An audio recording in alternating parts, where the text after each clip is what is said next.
Bonjour, bienvenue sur le Métatour. Donc on est à Toulouse et on est en compagnie de Gilbert Abbas.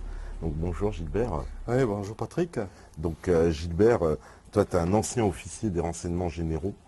Donc tu travailles pour les services de renseignement français. Ouais. Et aujourd'hui tu es auteur de 2 livres. Donc l'un qui s'appelle Qui veut encore tuer le Christ, qui dénonce les réseaux, on va dire, pédophiles et satanistes, qui sont d'ailleurs souvent liés. Et un autre livre qui s'appelle Les coups tordus des services français, où tu reviens sur les affaires les plus emblématiques, on va dire, de ces 30-40 dernières années, et sur lesquelles tu expliques clairement qu'il y a des implications des services de renseignement dans ces affaires, quoi. Ouais, tout à fait. Bon, comme tu viens de dire, je suis un ancien officier des renseignements généraux. C'était juste avant que la DCRI soit formée sous le règne de Sarkozy. Et j'ai commencé d'abord à travailler sur le phénomène sataniste. Pourquoi? Parce que quand j'étais au RG, j'avais dans mon secteur d'investigation ce fléau déjà à surveiller. Et quand j'ai eu l'opportunité d'avoir la retraite, j'ai continué à m'investir parce que c'était quand même quelque chose de très grave. J'avais vu des choses à fraises. Et j'ai voulu donc essayer d'aider les familles dont les enfants disparaissaient ou les personnes qui avaient aussi fait l'objet d'ouverture de leur caveau et qui avaient eu leurs proches sortis de la tombe et on leur avait arraché le crâne, etc., pour avoir des totems dans les rituels sataniques, etc. Donc j'ai aidé ces gens. Mais en les aidant, je me rendais compte que j'égratignais. Je m'occupais que de 2 ou 3 personnes et c'était pas efficace. Et c'est au bout d'un certain temps que je me suis dit que si j'écrivais un livre, ça serait davantage porteur. Et c'est pour ça que j'écris d'abord Qui veut encore tuer le Christ, qui est un livre sous forme de roman pour pouvoir passer assez bien parce que je ne voulais pas faire peur aussi à la population. Et j'ai écrit ce livre dont le fil rouge est le satanisme. Le satanisme et la pédophilie, bien sûr. Tout est lié. Oui, ça c'est un lien. Alors, toi tu fais ce lien justement entre les réseaux satanistes et la pédophilie. C'est vraiment lié selon toi? Oui, pour moi, pédophilie et satanisme, c'est accroché. D'accord. On dit souvent que les sectes satanistes sont le maquis de la pédophilie. Les pédophiles ont l'opportunité de se cacher quand il le faut parmi les sectes sataniques. Et puis aussi, ils vont travailler, entre guillemets, avec les sectes sataniques. Pourquoi? Parce que le satanisme, c'est très orgiaque et c'est criminel. Et donc, il est bon pour eux, pendant ces rituels, de faire souffrir les enfants et les femmes en les violant, en les torturant, ou quelquefois simplement en les scarifiant, etc. Ça dépend du degré de la soirée qui est organisée. Donc, moi, je répète et je le dis régulièrement, le satanisme et la pédophilie, ce sont 2 phénomènes, mais en fait, ils sont reliés, donc ce n'est plus C'est qu'un. 2 faces d'une même médaille en Ouais. fait. On s'en rend compte aussi avec les grandes affaires, comme l'affaire Allègre, par exemple, et d'autres qui sont des pédophiles ou qui sont des assassins, ils ont utilisé des rituels sataniques comme motif.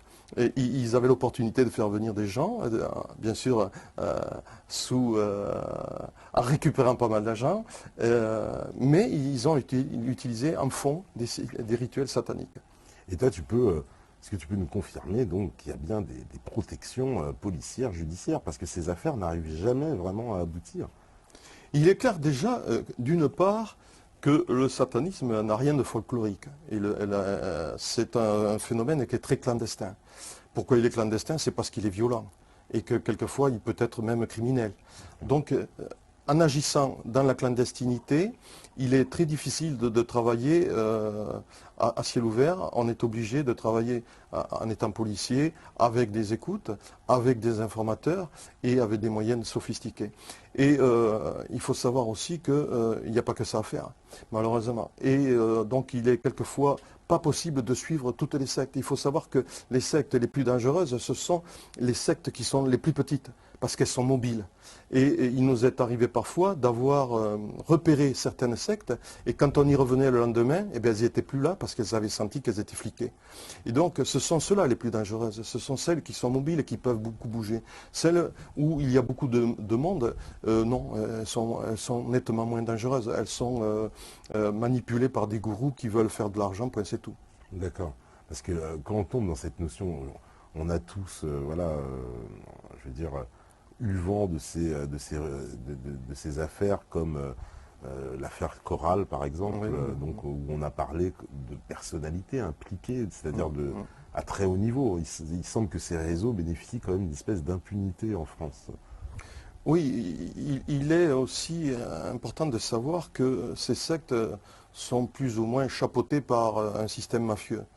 Et ce système mafieux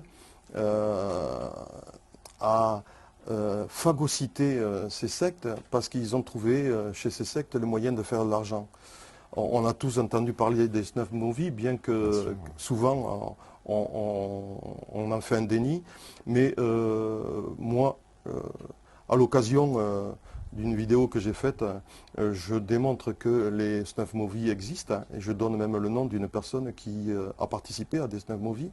Donc, et il y a des personnes qui ont avoué avoir participé à des rituels sataniques pendant lesquels il y avait des films qui étaient effectués, et ces films-là étaient effectués en montrant les violences qui étaient réalisées sur les victimes, et ces victimes arrivaient parfois à agoniser. Nous avons aussi X1, Régina Louf, pour ne pas la citer, qui dit, elle aussi, avoir assisté à des rituels sataniques où ça finissait par la mort de ses copains et copines. Donc, il existe donc un réseau mafieux qui profite de ces sectes pour vendre ces snuff movies. Ils font au niveau international pas mal d'argent. La CIA semble-t-il, évalué ce coût qui tourne à plusieurs millions de dollars. Et donc, ce n'est pas rien, quoi. Et quand la mafia s'occupe de quelque chose, je peux vous dire que c'est efficace. Et c'est très difficile de combattre une mafia. Quand on voit qu'on est maintenant en Italie, on retrouve des résurgences de Cosa Nostra. Quand on voit que les Yakuza au Japon, ben, ils sont même au gouvernement. Quand on voit qu'en Europe, on est envahi par la mafia russe, ben, il ne faut pas s'étonner que le satanisme soit récupéré par un système mafieux qui est difficile à combattre. Est-ce qu'on peut aussi aborder, on peut mêler, on va dire, ces réseaux avec la franc-maçonnerie qui souvent est, on va un peu dire, mise à l'index, hein, par pas mal de personnes qui dit que souvent les réseaux francs-maçons vont se greffer un peu dans ces autres réseaux. Alors, ce qui est surprenant, c'est que les premiers qui ont osé le dire, c'est le Vatican. Ouais. Le Vatican a condamné les francs-maçons d'entrée parce que pour eux, ils avaient une politique qui était la politique luciférienne du satanisme. Et donc, ils les ont, comment on pourrait dire, interdits. Et pour eux, c'est donc des gens qui sont super dangereux. Et il y a le Nouvel Observateur qui n'a pas hésité à faire une page tout dernièrement, je crois que c'est en janvier 2013, où ils annoncent que, en première page de leur article, que les... Ça j'ai perdu le nom. Non, les francs-maçons, voilà, les francs-maçons étaient... comment dire, aux portes même du gouvernement. Et si un journal comme le Nouvel Observateur ose le dire, c'est que quand même ils ont des billes et qu'ils ont des informations sur ce sujet qui sont très importantes. D'accord. Et parce que ces réseaux, on les a vus être très opérants. En particulier, il y avait un procureur c'était au tribunal de Nice, il me semble, qui s'appelait Éric de Montgolfier, qui les avait fortement dénoncés en disant qu'ils avaient une influence sur tout le système judiciaire et que c'était, particulièrement dans la région PACA, mais que c'était un peu national et que c'était très difficile. Toutes les affaires étaient très très liées à la franc-maçonnerie, quoi. Effectivement, c'est qu'on s'en rend compte plus ou moins quand on s'occupe des affaires qui existent en France. On voit souvent en interviewant ces personnes qui sont les victimes, elles nous donnent des noms et qui appartiennent à la famille des francs-maçons. Alors après, bon, il est très difficile, bien sûr, de dire s'ils sont vraiment intégrés ou pas, mais il est inquiétant de voir que beaucoup de victimes dénoncent des personnes qui sont des francs-maçons. Alors, coïncidence ou pas, il y a quelque chose qui fait que c'est inquiétant. D'accord. Et pour parler de ces victimes, justement, alors, les victimes, on voit, il y a eu beaucoup d'enfants. Alors, on avait, nous, fait plusieurs émissions où on parlait de réseaux qui se chargeaient de récupérer des enfants, souvent des enfants étrangers, pour pas qu'il y ait trop de recherches en France. Est-ce que tu confirmes un peu ça aussi, beaucoup de... Oui, il peut avoir effectivement des enfants qui sont récupérés de l'étranger. On a un phénomène qui se passe actuellement avec les Érythréens qui quittent leur pays en masse pour aller se réfugier en Israël. Et il y a 50 000 personnes qui ont passé clandestinement les frontières. Et ces personnes-là, dans les 50 000, ce n'est qu'une partie des réfugiés. Il y a beaucoup de personnes qui ont été assassinées au Sinaï. Et parmi eux, il y a des enfants. Ces enfants peut-être ont été récupérés. Et il est possible donc qu'il y ait des enfants qui sont utilisés par les pédophiles et les satanistes. Il faut savoir aussi que, puisque les sectes sataniques sont orgiaques, toutes les femmes qui sont au sein de ces sectes, elles sont violées constamment et donc elles sont enceintes. Et nous savons très bien que les gourous interdisent aux femmes qui sont enceintes d'avorter. Et donc ces enfants naissent au sein de ces sectes et ils naissent sur X et ils sont connus de personne. Et donc après, ils peuvent être utilisés. Donc il y a une puissance d'utilisation de ces pédophiles pendant les rituels sataniques réalisables et graves et que nous ne connaissons pas parce que tout est très bien cloisonné et clandestin. Ouais, il y a eu alors en France, moi j'ai envie de parler aussi de la Belgique, il y a eu l'affaire Dutroux qui a médiatisé, on va dire, ce grand problème de la pédophilie. Mais on a l'impression que la conclusion de cette affaire, c'est de nous dire, bon, il y a un homme, un prédateur isolé finalement, et les réseaux n'existent pas. C'était la conclusion du tribunal. Moi, j'ai envie de rire quand j'entends ça, parce que dans ma vidéo, j'encourage ceux qui ne l'ont pas vue d'aller la voir, j'apporte la démonstration qu'en partant de Dutroux, on arrive jusqu'en France et même plus loin, et qu'il y a un réseau. Toutes les affaires ont un petit crochet qui permet d'accrocher l'autre affaire. Et donc, quand toutes les affaires sont liées, moi j'appelle ça un réseau. Et on peut pas nier donc qu'il n'y ait pas de réseau. Et il faut savoir aussi que la pédophilie, elle est partout. Quand on voit, j'ai des chiffres que je viens de récupérer tout récemment, il y a 120 000 filles, 22 000 garçons en France qui ont été un jour, qui ont fait l'objet un jour d'une tentative de viol ou qui ont été violés par des pédophiles. Donc 120 000 ou 22 000 garçons et 120 000 filles, ça fait un enfant toutes les 3 minutes, c'est quelque chose d'énorme. Donc on ne peut pas dire que dans tout cet ensemble de violeurs, de pédophiles, il n'y ait pas des gens qui ne se connaissent pas. C'est pas possible. Puisque nous avons autant de victimes, on a quand même des pédophiles qui se connaissent et qui sont obligatoirement, qui appartiennent obligatoirement à un réseau. Oui, parce qu'il y a aussi l'aspect économique de cette affaire, parce qu'on a vu avec l'histoire, par exemple, de l'affaire des CD de Zandvoort, donc c'était des photos qui étaient revendues comme ça sur Internet, donc ça fait l'objet apparemment d'un business quoi, de cette affaire. Tout à fait. Donc c'est ce que je parlais, c'était le système mafieux qui chapeaute tout ça et qui récupère et qui fait de l'argent sur le dos des enfants qui sont martyrisés par ces pédophiles et ces satanistes.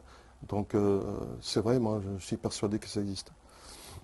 Et alors, au niveau des affaires en France, parce que il y a quand même on a parlé de l'affaire évidemment Dutroux, il y a une autre affaire qui elle aussi assez choquante, c'est l'affaire Outreau, dans laquelle il y a eu vraiment des actes de pédophilie, il y a eu 13 victimes, et pourtant la majorité des gens pensent que, évidemment par rapport au battage médiatique, qu'il n'y a pas eu de victimes dans cette affaire, que finalement c'était un mensonge de Myriam Badawi, mais nous on a reçu son fils, Chérif Delay, qui est venu à l'émission et qui nous a plus qu'apporter la preuve, mais il y a aussi d'autres journalistes comme Serge Gade, comme Jacques Thomé qui en parlent et qui ont écrit des bouquins là-dessus.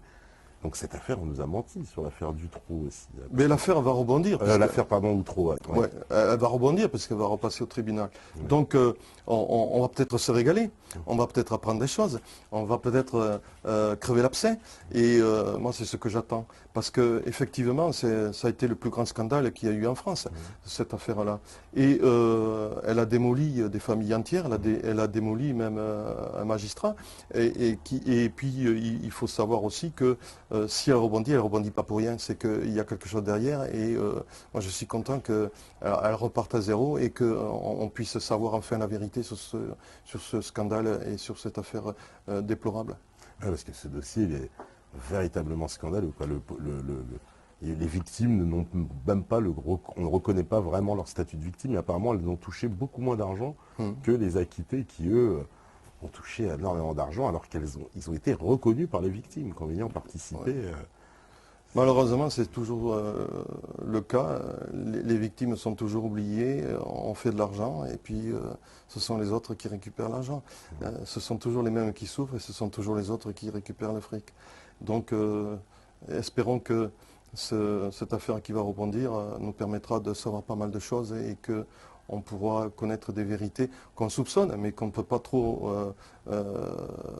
claironner parce qu'on n'est pas sûr de tenir la vérité exacte et on ne peut pas trop en parler si on ne veut pas être accusé de diffamation. Donc il faut faire attention, pour l'instant encore, il faut marcher sur les œufs, mais merci pour cette affaire parce qu'elle va rebondir et je suis sûr qu'on va avoir des surprises.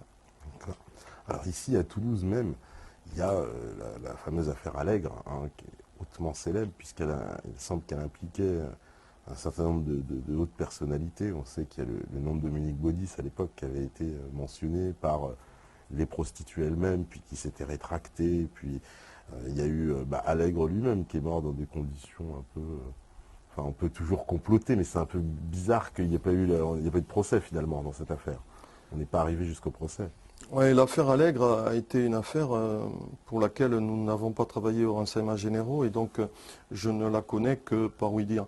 Et je sais qu'il avouait pas mal de meurtres, mais entre le premier jour, le jour où il avoue le premier meurtre et le jour où il avoue le dernier meurtre, il s'est passé un laps de temps où il a disparu énormément de femmes que nous n'avons jamais retrouvées. Et donc, on peut dire quand même qu'il y a eu beaucoup de femmes qui ont disparu à cette époque-là. Et je me pose la question, est-ce que Allègre était capable de les tuer toutes, ou avait-il des complices? Il est possible donc effectivement qu'il puisse avoir des complices parce que tuer autant de femmes tout seul, je pense que c'est impossible. Il devait être entouré de personnes et manque de chance, on n'a pas pu avoir des informations intéressantes qui aient pu nous apporter des renseignements très précis sur comment réagissait, comment travaillait Allègre, comment il récupérait ses femmes. Je sais un petit peu qu'il profitait aussi de certains rituels. Et il y avait en fond des rituels aussi qu'il utilisait pendant les crimes qu'il effectuait. Et c'est tout ce que je sais. Après, c'est la PJ qui a fait l'affaire et c'est resté un petit peu secret. Et vous savez, des enquêtes comme ça, ça ne transpire pas. Ouais, ça ne transpire pas beaucoup. C'est comme ces fameux, comment on les a appelés, les suicidés du Belvédère, le parc du Belvédère à Toulouse. Ouais. Pareil, c'est une affaire assez étrange, puisqu'on a, je crois, il y a eu 200 suicidés sur une très très courte période où les affaires étaient systématiquement classées en suicide, alors que manifestement les familles apporter les preuves que un suicide avec 2 balles dans la tête, ça paraissait improbable. Oui, un suicide avec 2 balles dans la tête ou même avec les bras attachés derrière le dos. Avec les bras attachés derrière le dos. Moi, j'ai essayé de m'attacher les bras derrière le dos, j'ai jamais pu. J'ai jamais pu. Alors je sais pas comment ils ont fait ces pauvres gens pour s'attacher les mains derrière le dos et se suicider. Bon, moi j'ai travaillé sur une série de suicides. C'est là où on a commencé à investiguer aux renseignements généraux. C'était parce qu'on s'était rendu compte qu'il y avait beaucoup de jeunes de 17 à 19 ans qui se suicidaient. Et c'est là qu'on s'est aperçu qu'il se suicidait sur ordre de certains gourous. Et j'ai travaillé sur une affaire qui était vraiment douloureuse parce que ce jeune qui s'est suicidé, je connaissais sa maman qui était venue nous voir souvent et qui nous disait que son fils avait beaucoup changé, qu'il était rentré dans une spirale attirée par d'abord le black metal, puis ensuite il avait dérapé davantage, et puis il avait formé un groupe qu'on appelait, je crois, le groupe des Six. Et puis un jour, ils avaient eu une réunion et on avait décidé de tirer au sort une personne qui devait se suicider pour plaire donc à Satan. Et il avait été désigné et il est allé se suicider de lui-même. Il s'est jeté dans le vide et il s'est tué. Et nous avons beaucoup travaillé pour essayer de voir s'il y avait une manipulation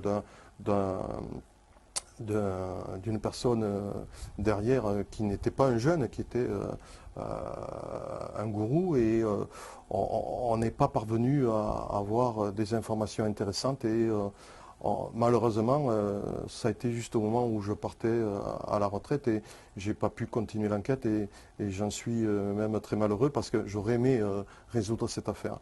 Parce que c'est là qu'on s'est rendu compte que le satanisme peut aller très loin, parce qu'ils peuvent pousser aussi les jeunes à déraper et à se suicider.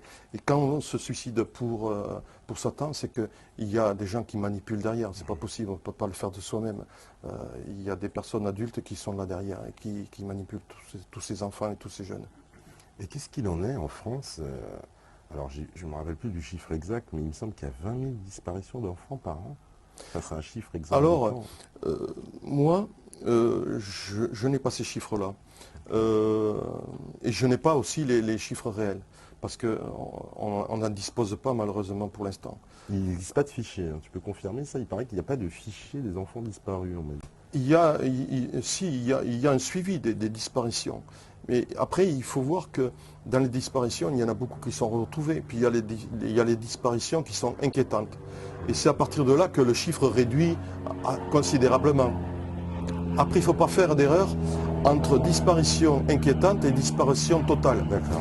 Et malheureusement, souvent, on est appelé à faire cet amalgame. Et dans les disparitions inquiétantes, il y a souvent des enfants qui sont retrouvés et ils sont mentionnés, ils sont enlevés, etc. Et d'autres ont disparu entre-temps, ils sont rajoutés, etc. Mais il y a un suivi, mais il n'apparaît pas. Il n'est pas officialisé et on n'a pas accès. Donc après, malheureusement, on peut être appelé soit parce qu'on a trop la foi de travailler sur ce phénomène-là, et on a trop tendance peut-être à exagérer le chiffre, mais à mon avis, ce chiffre est exagéré. Parce que quand on regarde, moi j'ai le chiffre là qui vient de sortir tout récemment, il y a 120 000 filles qui ont fait l'objet de tentatives de viol ou de viol par des pédophiles, et 22 000 garçons. Ça fait à peu près un enfant toutes les 3 minutes qui a subi donc des violences sexuelles. Ça fait à peu près entre 15 à 20% des enfants qui vivent en France. C'est un chiffre quand même qui est énorme. Mais les disparitions, si on regarde bien, si on regarde les journaux, si on fait un suivi de toutes ces disparitions, depuis l'époque où il y avait les grandes disparitions, c'est-à-dire Estelle, c'était Marion, etc., on se rend compte que ça a diminué quand même. Ça a diminué même considérablement. Ce n'est pas parce qu'on a travaillé dessus, je pense que c'est parce qu'ils ont trouvé, les pédophiles, un autre moyen de s'adonner à leur violence, à leur fantasme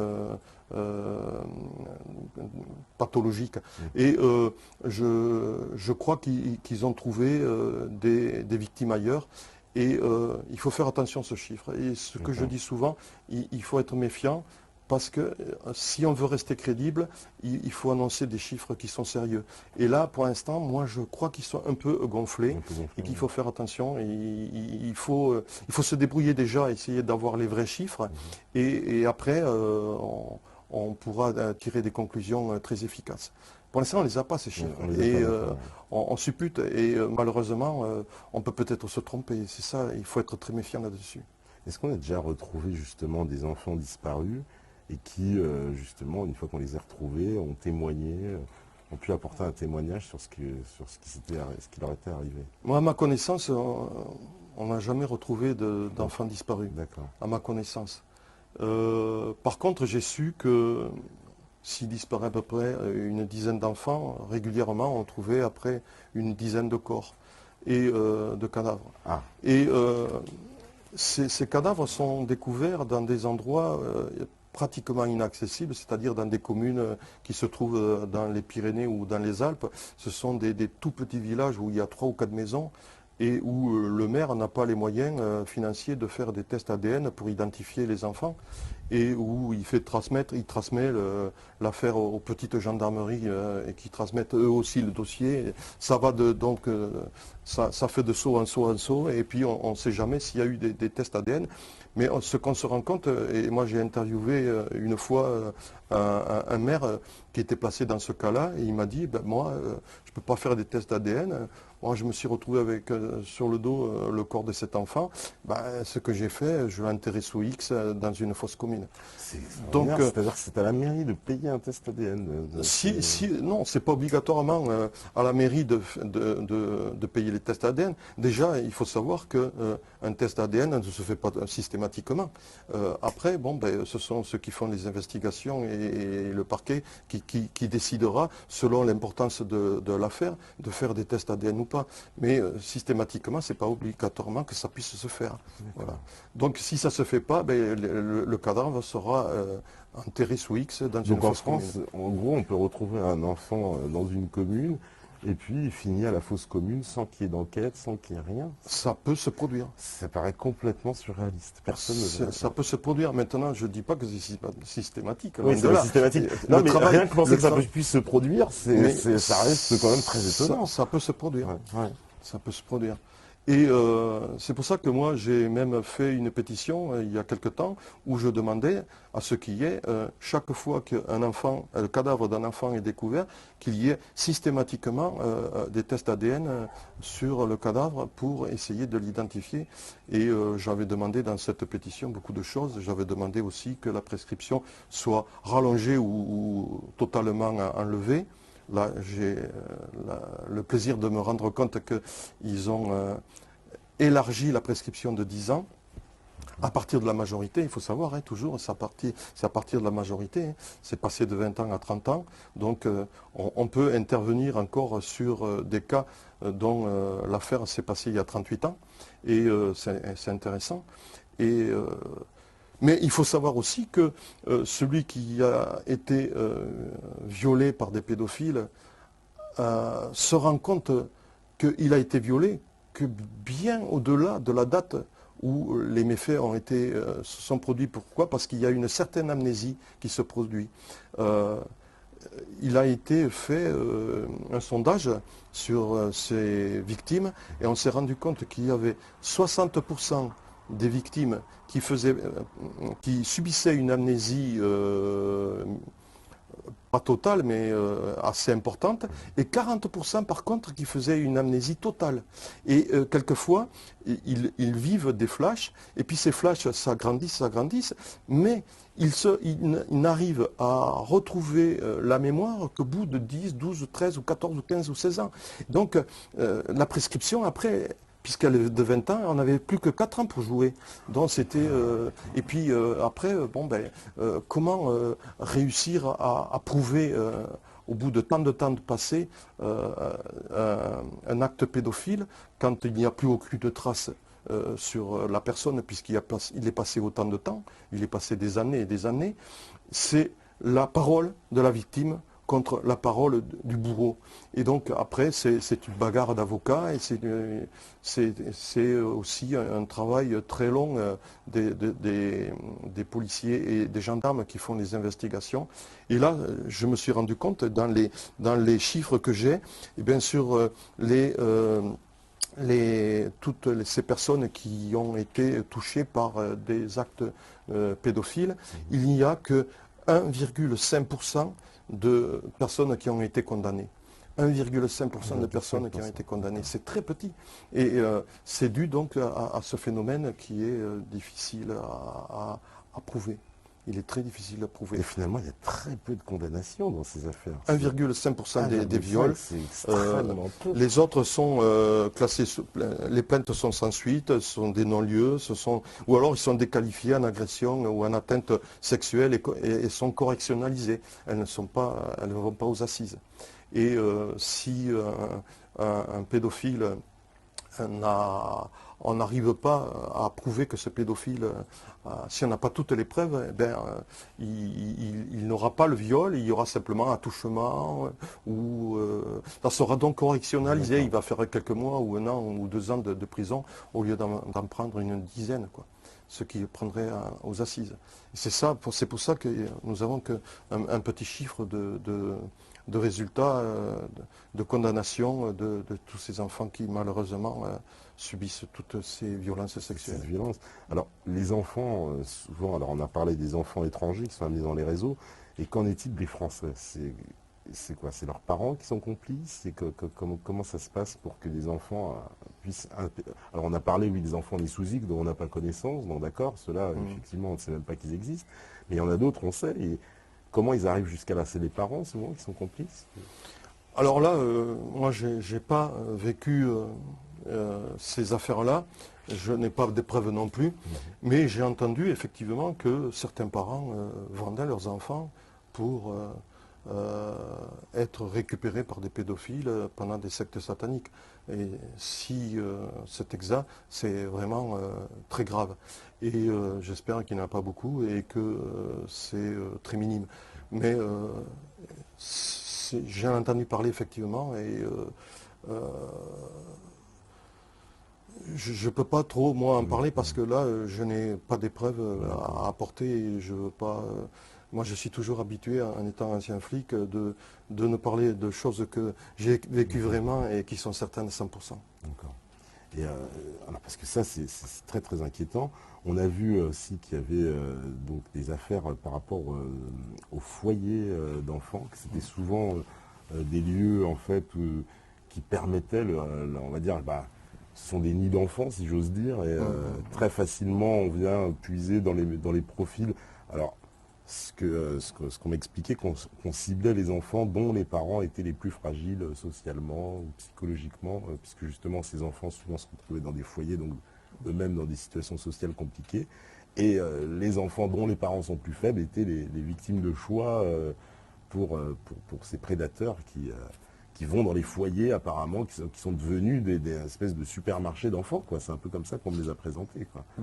Il y a l'affaire Chorale. L'affaire Chorale, voilà. Tout le monde la connaît. Ouais, évidemment. Bon, c'est la preuve que des enfants ont été martyrisés dans ces foyers.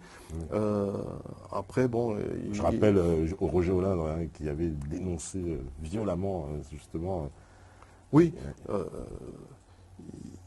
Si on écoute certains parents qui essayent de sortir leurs enfants de ces foyers, parce qu'il y a toujours d'un côté le parent aimant et le parent qui est l'instigateur de toutes les violences sur les enfants. C'est le cas des divorces aussi souvent, parce que la maman essaye d'arracher l'enfant des griffes de ce pédophile. Et on se rend compte souvent que ces enfants sont placés à l'ASE pendant le temps où l'affaire va passer au tribunal, qui dure, qui n'en finit pas. Ces enfants sont détruits et quelquefois peuvent subir, comme il s'est passé au Choral, quelques violences.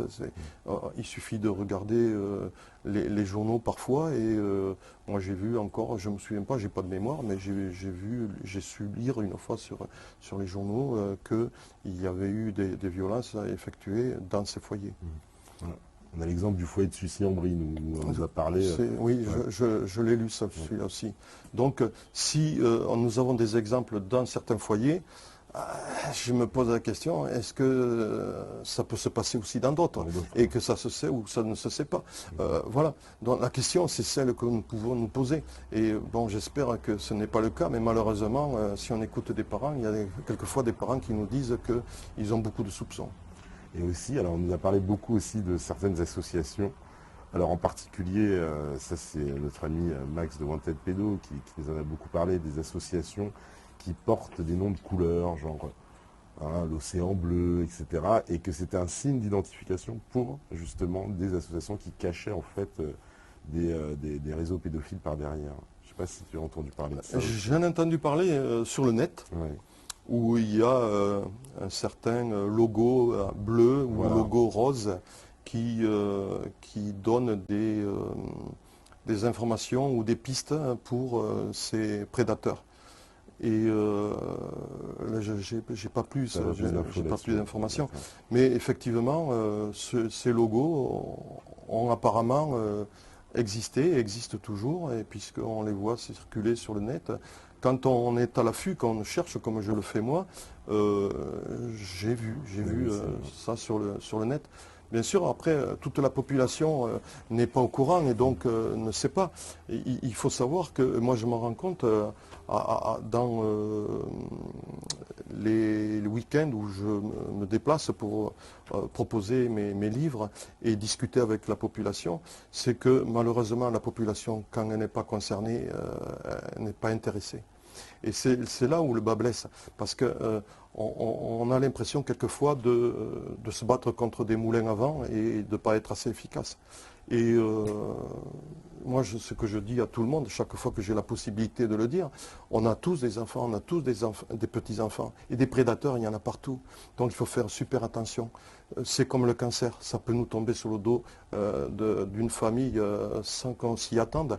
Et c'est pas une fois que le mal est commis qu'il faut s'y intéresser. C'est maintenant, c'est avant il faut faire du préventif, beaucoup de préventif. Et c'est ce que je répète constamment. Alors, aujourd'hui, on en est à l'heure où le gouvernement essaie d'imposer ce qu'on appelle la théorie du genre. Et beaucoup de gens, on va dire, tirent un peu un signal d'alarme en parlant d'une marche vers la légalisation de la pédophilie. On a vu d'ailleurs même un tribunal en Italie qui a validé une relation entre une fillette, je crois, de 9 ans ou 10 ans et un monsieur de 70 ans, quelque chose comme ça, en nous expliquant que c'était de l'amour. Est-ce qu'il n'y a pas une volonté là maintenant carrément des autorités ou on va dire d'une certaine élite de faire accepter l'idée même de cette sexualité comme une autre forme de sexualité?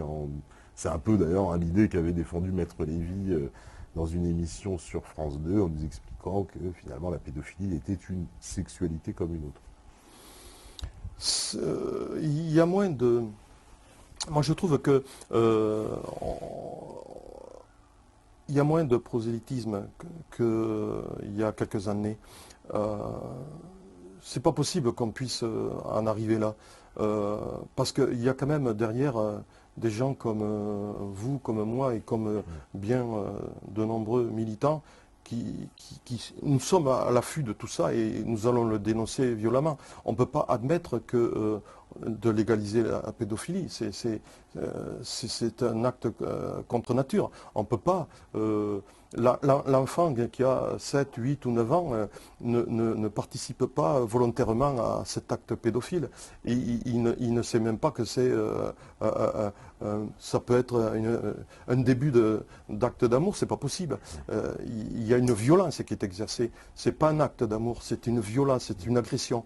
Et je pense qu'on ne peut pas légaliser la pédophilie parce que là, j'espère que toute la France va aller dans la rue.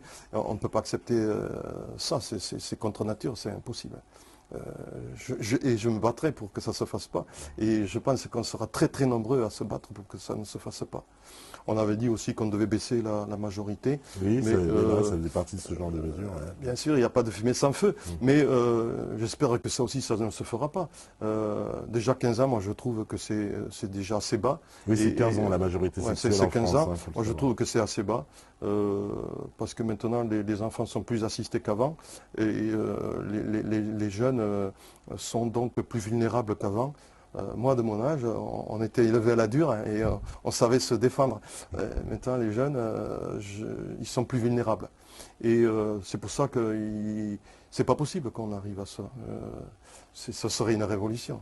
Parce que souvent dans ces affaires, justement, on observe que voilà, il y a aussi les services sociaux qui sont souvent impliqués. On nous parle on a de nombreux témoignages de gens qui mettent en cause les services sociaux, qui agiraient un petit peu comme des rabatteurs, pour le compte de réseaux plus importants derrière, mais qui sont les premiers à être en contact avec les enfants directement, quoi. Bah, on se bat justement pour essayer de récupérer toutes ces informations, tous ces témoignages, parce que on ne peut pas accepter ça. Et donc notre travail à nous, militants, c'est de faire en sorte de trouver des cas qui, comme vous dites, sont impensables. On ne peut pas profiter des foyers pour violenter ses enfants. Donc si en plus les responsables des foyers sociaux réagissent comme on le dit, c'est inadmissible. Ils doivent être jugés, ils commettent des actes graves et ils doivent être jugés.